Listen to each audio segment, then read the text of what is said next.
On this week's Waypoint, patch 5.4's release date, updated character models, the fabled item Squish, and the Shao Hao reputation.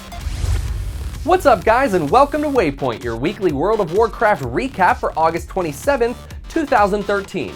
I'm your host, Mike Schaffnet.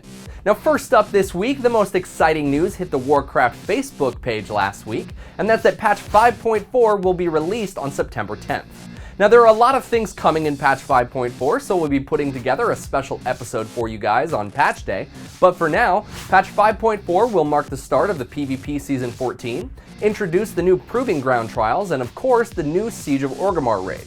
In addition, Drexari also posted a blog detailing vital information that players should know going into patch 5.4. Things like Valor not being converted into Justice, however Conquest being converted into Honor. Now last week I asked you guys what you thought on the topic, and a lot of you came to the same consensus, basically stating that this is because of the lack of the new Valor vendors. Instead, players are going to be able to acquire new gear on the Timeless Isle, and Valor will instead be spent on upgrading items day one of the patch. Also with patch 5.4, Battlefield Barons will no longer be available, so that means the titles Hordebreaker and Darkspear Revolutionary, as well as the authentic Troll Shoes, will no longer be available as well. However, the Battle Pet, Gazruki, and the Raptor Hide Boxing Glove will still be available from killing the mobs that remain. Some interesting news from Corey Stockton and Tom Chilton came out during Gamescom last week, as they were relatively open about the character model reworks. Now this is typically a topic Blizzard has been fairly hesitant to speak about, but it appears as though they may be 20 to 25% complete. Tom Chilton went on to say that we'll continue to update more throughout the patch cycle, but we figure that players would rather have some earlier rather than wait forever until they're all done. The art team recognizes the importance of maintaining a character's identity when updating the models, and that they want to ensure that you don't log in one day and feel that your character has completely changed. Additionally, with the updated fidelity, they want to ensure that characters keep the same animations as before. More news from Gamescom this week, again with Tom Chilton and Corey Stockton, talking about the fabled item Squish. Now the item Squish is something that's been considered for at least the past 2 expansions, but it seems like it's much more likely that we're gonna get it next time around. Tom Chilton flat out stated that the code can't compile the numbers, and that they are testing the item Squish internally with the new expansion. I think the timing on this is actually brilliant on Blizzard's part here. I mean, we as players are very accustomed to the pre-expansion patch, and it's kind of a time where a lot of abilities and players feel that their playstyle's in flux. While I'm sure it's not ideal, and some of you out there probably still want to be able to crit for 1,000,000 damage, I honestly think that this is just the best time for Blizzard to do it if they're going to. Last week, Wowhead had a great feature go up in regards to the new reputation for Shao Hao, which is earned by participating in activities on the Timeless Isle. This new reputation is not mandatory and only grants vanity loot, but includes the likes of masks, a trinket, a pet, and a mount, that each require a certain amount of reputation and timeless coins to purchase. To gain reputation with Shao Hao, players must kill Yongle and fire elementals on the new island, granting anywhere from 5 to 25 rep each. Now there are no daily quests to boost your reputation here, but there are several one-time quests that players may complete for 250 rep each. Other than that, players who want to get exalted reputation with the old Emperor will have to do it the old-fashioned way by grinding out mobs on the island.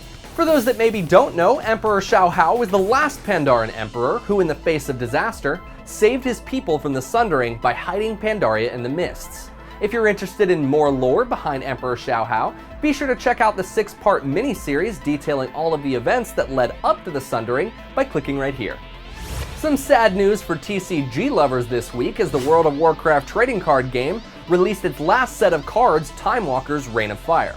The 21st and final set of the World of Warcraft trading card game includes every single loot card from each of the previous sets, and players can still redeem their loot cards as per normal, so players still might be able to get the item that they're looking for.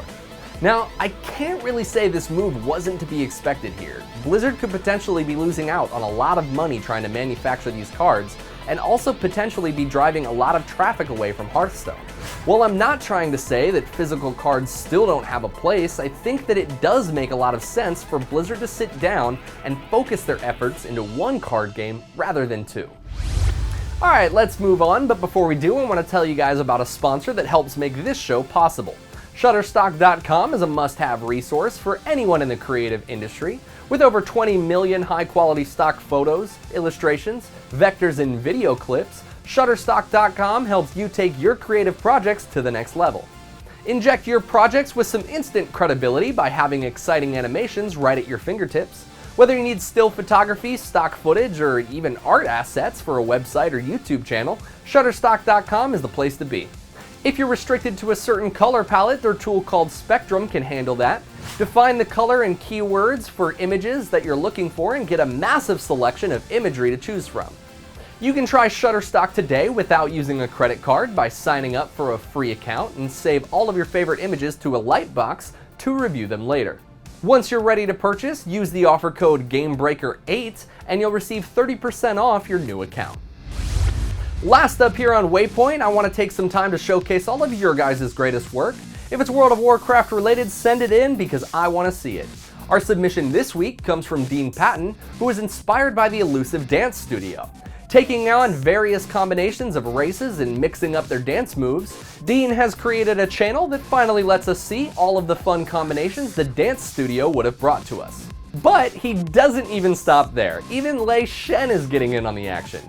Check it out. It's electric. You can't see it. It's electric. You gotta feel it. It's electric.